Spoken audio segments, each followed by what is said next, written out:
మనందరినీ కూడా ఒకే ఒక ప్రశ్న ఎప్పటికీ వెంటాడుతూనే ఉంటుంది. అదేంటంటే శివుడు ఎలా పుట్టాడు? వీళ్ళ యొక్క తల్లిదండ్రులు ఎవరు? అదేవిధంగా శివుని లోపల ఉన్నటువంటి గొప్పతనం ఏంది? దీని గురించి చాలామందికి కూడా తెలుసుకోవాలని ఉంటుంది. అయితే శివుడు ఎలా పుట్టాడు? శివుని యొక్క గొప్పతనం ఏంది అనేది మనం ఈ వీడియోలో తెలుసుకుందాం. త్రిమూర్తులలో ఒకడైనటువంటి శివుడు ఒక కీలకమైనటువంటి స్థానాన్ని కలిగి ఉన్నాడని చెప్పుకోవచ్చు.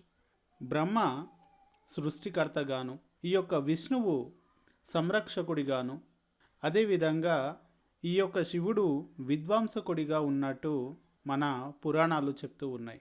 ఈ యొక్క ముగ్గురు ప్రభువులు కలిసి ప్రకృతిలో జరుగుతున్నటువంటి నియమాలను సూచిస్తారు. అంటే సృష్టించిన ప్రతిదీ కూడా చివరికి నాశనం అవుతుంది. ఈ ముగ్గురి యొక్క పుట్టుక అనేది ఒక గొప్ప రహస్యం. అయితే త్రిమూర్తులలో ఇద్దరైనటువంటి బ్రహ్మదేవుడు, అదేవిధంగా విష్ణువు, వీళ్ళిద్దరు కూడా శివుడి నుంచి జన్మించారని చెప్పి మన పురాణాలు చెప్తూ ఉన్నాయి. అయితే దీనికి సంబంధించి ఖచ్చితమైన ఆధారాలంటూ ఇంకా ఏమీ లేవు. ముఖ్యంగా శివుడు స్వయంభుడు అని అంటారు.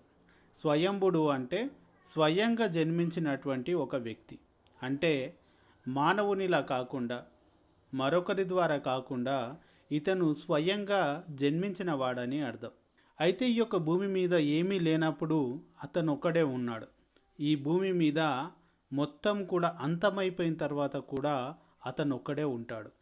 ఈ భూమి మీద ఉన్నది ప్రతిదీ కూడా నాశనమైన తర్వాత కూడా అతను ఒక్కడే ఉంటాడు. అందుకే హిందూ పురాణాలు ఏమంటున్నాయంటే ఇతనిని ఆదిదేవుడు అంటాయి. అంటే హిందూ గ్రంథాలలో చూస్తే ఇతడు అత్యంత పురాతనమైనటువంటి దేవుడు అని అర్థం. అయితే బ్రహ్మదేవుడు, విష్ణువు ఇద్దరు నేను గొప్ప అంటే నేను గొప్ప అంటూ తగాదా పెట్టుకోవడం జరిగింది. ఈ తగాదాలో ముఖ్యంగా ఈ యొక్క ఇద్దరి మధ్యలో శివుడు ప్రత్యక్షమై ఒక మండుతున్నటువంటి స్తంభాన్ని వీళ్ళ ముందు ఉంచడం జరిగింది. దాని యొక్క ప్రారంభాన్ని అలాగే దాని యొక్క ముగింపును కనుక్కోమని చెప్పి ఒక దైవస్వరం వీళ్ళకు వినిపించింది. అయితే ఈ యొక్క బ్రహ్మ వెంటనే గద్ద రూపంలోకి వెళ్ళిపోయి దాని యొక్క అంతం ఎక్కడ ఉంది అనేది వెతకడం ప్రారంభించాడు.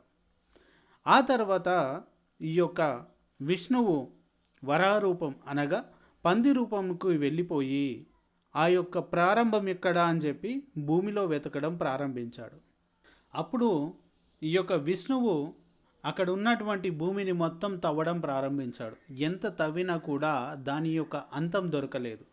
గ్రద్దగా మారినటువంటి ఈ యొక్క బ్రహ్మదేవుడు కూడా మొత్తం విశ్రాంతి లేకుండా ఆ యొక్క అంతాన్ని కనుక్కోవడం, అంటే ఆ యొక్క స్తంభం యొక్క కొనను కనుక్కోవడం కోసం విశ్రాంతి లేకుండా తిరగడం జరిగింది. కానీ ఇద్దరు కూడా అసలు ఆ యొక్క స్తంభం యొక్క ఆరంభాన్ని కానీ ముగింపును కానీ కనుక్కోలేకపోయారు. ఇదంతా కూడా శివుడు చూస్తూ ఉన్నాడు, అసలు వీళ్ళు కనుక్కుంటారా లేదా అని చెప్పి. అయితే వీళ్ళిద్దరికీ ఒకటి అర్థమైపోయింది, మన ఇద్దరిని మించినటువంటి శక్తి ఇంకోటి ఉందని వీళ్ళిద్దరికీ అప్పుడు అర్థమైపోయింది. అయితే మొత్తానికి శివుని యొక్క జననం అనేది స్వయంగా జరిగింది అని చెప్పి చెప్పుకోవచ్చు. అంటే శివుడు ఒక ఆదిదేవుడు. ఈ యొక్క విశ్వం లేకున్నప్పుడు కూడా అతనే ఉన్నాడు. ఈ యొక్క విశ్వం అంతమైపోయిన తర్వాత కూడా అతను ఒక్కడే ఉంటాడు. అందుకే అతన్ని ఆదిదేవుడు అంటారు.